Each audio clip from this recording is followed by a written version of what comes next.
আজিৰ প্ৰতিবাদৰ জৰিয়তে আমি এটা কথা চৰকাৰক বুজাব বিচাৰিছোঁ, আমাৰ অধিকাৰৰ ওপৰত যদি কোনোবাই হস্তক্ষেপ কৰিব বিচাৰে, আমাক যদি অগণতান্ত্ৰিকভাৱে অন্যায় আৰু অত্যাচাৰ কৰে, ইয়াৰ যে তীব্ৰ প্ৰতিবাদ হ'ব আজিৰ আন্দোলনৰ জৰিয়তে অসম চৰকাৰ আৰু ভাৰত চৰকাৰে বুজি লওক। আমি কোনো পদ্ধতিতেই আমাৰ সমস্যাখিনি সমাধান নোহোৱালৈকে আমি বহি নাথাকোঁ আৰু আমাৰ অধিকাৰৰ ওপৰত, আমাৰ সম্পত্তিৰ ওপৰত আমাক সংখ্যালঘুসকলক নিৰ্মম নিৰ্যাতন যদি চলাই থাকে, ইয়াৰ তীব্ৰ প্ৰতিবাদ অসমৰ বুকুত হ'ব। আৰু এইটো ইতিমধ্যে আমি আজি আৰম্ভ কৰিছোঁ। পুলিচে প্ৰবল বাধা দিছে, বিভিন্ন জিলাত অত্যাচাৰ কৰিছে, মোৰ ঘৰত পুলিচ পঠিয়াইছে, জিলা সভাপতি কেন্দ্ৰীয় বিষয়ববীয়াসকলক তেওঁলোকে গ্ৰেপ্তাৰ কৰিছে, গাড়ীৰ পৰা চোচৰাই নামাইছে। এইবিলাক ভয় ভাবুকি জেল আমচুৱে কেতিয়াও গ্ৰেপ কৰা নাই। তেনেকুৱা জেলক আমি সদায় ৱেলকাম জনাইছোঁ। জাতীয় সমস্যা লৈ, সংখ্যালঘুৰ সমস্যা লৈ হাজাৰবাৰ জেল যাবৰ কাৰণে আব্দুল কালামৰ কথা প্ৰস্তুত আছে। গতিকে এনেকুৱা দমন নীতি বন্ধ কৰি সংখ্যালঘুসকলে কি সমস্যা লৈ ইয়াত আহিছে সেইখিনি সমাধান কৰাৰ কাৰণে ভাৰত চৰকাৰ অসম চৰকাৰে ব্যৱস্থা গ্ৰহণ কৰে। নেতৃত্ব দি আছে তেওঁলোকক ক'ব বিচাৰিছোঁ, জাতিৰ এই সংকট কালত যি ধৰণে আপোনালোকে পিঠি দি আছে, হয়তো ৰাজনৈতিক ক্ষমতা আপোনালোকে পাইছে, কিন্তু নেদেখাজনে কিন্তু আপোনালোকক মাফ নকৰিব। আপোনালোকে যি জাতিৰ এই সংকট কালত সংখ্যালঘু নেতাসকলক ৰাজপথত ওলাই অহাৰ কাৰণে মুকলিভাৱে আহ্বান জনাইছোঁ। অন্যথাই কিন্তু সংখ্যালঘু ৰাইজে কিন্তু অহা দিনবিলাকত ক্ষমা নকৰিব, স্পষ্ট কথা। কিন্তু আমি এটা কথা কৈ দিছোঁ, কোনোবা ওলাই আহক বা নাহক, কোনো ভয় ভাবুকি কামচুৱে কোনোদিন কেৰেপ কৰা নাই আৰু আহিবলগীয়া দিনবিলাকতো কেৰেপ নকৰে। নিজৰ অধিকাৰৰ বাবে প্ৰয়োজনত শ্বহীদ হ'বৰ নামটো কথা পৰিচিত কৰোঁ, কিন্তু আমি আমাৰ অধিকাৰ আমাক লাগিবই। গতিকে ইয়াত খিলঞ্জীয়া অখিলঞ্জীয়া আমাৰ দেশী মুছলমান ভাটিয়া এইবিলাক ভাগ ভাগ কৰি হিমন্ত বিশ্ব শৰ্মা ডাঙৰীয়াই এটাই কাম কৰি আছে। তেওঁৰ টাৰ্গেট হৈছে কোনো দেশী উজানি খিলঞ্জীয়া ভাটিয়া মুছলমান এইবিলাক নহয়। তেওঁৰ এটাই টাৰ্গেট হৈছে আলী আহমেদক অসমৰ মানচিত্ৰৰ পৰা কেনেকে হ্যাক কৰিব পৰা যায়, সেই টাৰ্গেটটো হৈছে তেওঁ।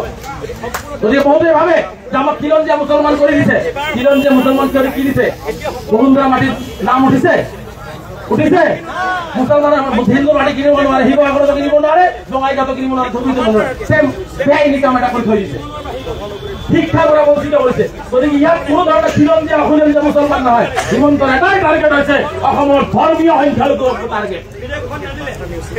বৰাকৰ মানুহকো টাৰ্গেট কৰিছে, ধুবুৰী মানুহকো টাৰ্গেট কৰিছে, শিৱসাগৰৰ মানুহকো টাৰ্গেট কৰিছে, মৎস্য হওক নামনি অসম সকলোতে তেওঁ এটা টাৰ্গেট কৰিছে যে অসমৰ ধৰ্মীয় সংখ্যালঘুসকলক কেনেকৈ হ্যাক কৰিব পৰা যায়। কিন্তু এটা কথা হিমন্ত বিশ্ব শৰ্মা মই পুনৰবাৰ কৈছোঁ, হিটলাৰেও কিন্তু ইহুদীসকলক মাৰি হ্যাক কৰিব পৰা নাই। আপুনি হিমন্ত বিশ্ব শৰ্মা আজি পাৱাৰ আছে, হয়তো আপুনি বুলডোজাৰ লগাই কেইটামান ঘৰ ভাঙি দিব ক্ষমতা আছে, মাদ্ৰাছা এখন ভাঙি দিব ক্ষমতা আছে, মেডিকেলৰ চিট চাৰ্টে কাটি দিব ক্ষমতা আছে, চৰৰ মানুহক মাটি পাত্তানি দিব ক্ষমতা, কিন্তু চিৰস্থায়ী নহয়। এদিনাখন কিন্তু আপুনিও এই ক্ষমতাৰ পৰা আঁতৰিব লাগিব। গতিকে অসমৰ মানচিত্ৰৰ পৰা সংখ্যালঘু ৰাইজক আপুনি নিক্ষেপ কৰিব নোৱাৰে। সংখ্যালঘু ৰাইজ এই ভাৰতৰ নাগৰিক, এইখন অসমৰ বাসিন্দা, অসমীয়া হয়। গতিকে আমি কাৰো চাৰ্টিফিকেট লৈ এইখন অসমত জীয়াই থকা নাই। আমি ভাৰতীয় নাগৰিক হয়, অসমৰ বাসিন্দা, অসমীয়া হয়, এইখন অসমত জীয়াই আছো।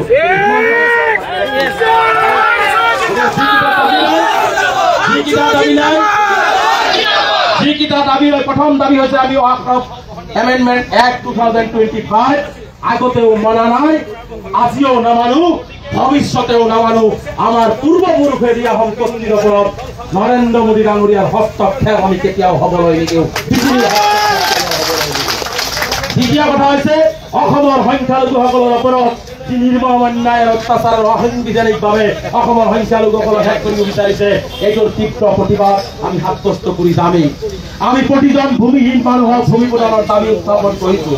আমি যিসকল মানুহক অন্যায়ভাৱে হিমন্ত বিশ্ব শৰ্মা ডাঙৰীয়াই চকুৰ পানীৰে বাট দেখা কৰিবলৈ সন্তান ল'ৰা ছোৱালী শিক্ষাৰ পৰা বঞ্চিত কৰিলে, যি আই মাতৃ তেওঁৰ ভাল পাই বুলি কয়, সেই আই মাতৃৰ তাৰ কাপোৰ তলে বুলডোজাৰ বিচুলি পেলাই দিছে।